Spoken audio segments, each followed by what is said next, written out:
somehow in the process of concealment, you can actually bring something more into focus. Bonjour, Antidote. My name is James Mary. I'm an embroidery artist and a mask maker. I work with Björk on some of her visual output. I first started making masks for Björk in 2015 when we're about to start touring the Vulnicura album. But after that, once we started the Vulnicura tour, I was embroidering often a new mask while we were on the road for each show, which would usually give me 4 or 5 days. I'll do a lot of work collecting kind of references, but it will often all just happen while I'm making it. In general, I like things in their raw kind of natural state, so most of my references will be quite dry, scientific kind of photos of some skeleton that I'm obsessed with, or a plant root, or marine life, and I'll just fill kind of folders on my laptop with these images, and that's kind of where I start usually.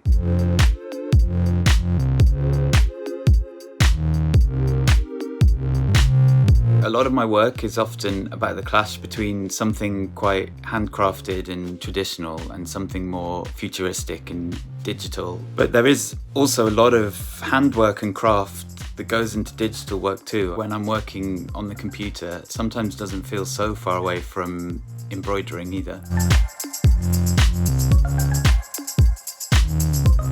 We were on tour in Mexico City and Björk had an online Q&A scheduled, so I decided to make her a new mask, but to do a digital one that she could wear on the video call. That was the start of the filter thing, but I think my impulse for making them recently has been almost like an archivist. Like I'm going through a lot of my old masks. I'm programming them in 3D. In a weird way, the filter thing is like I'm adding them to an archive.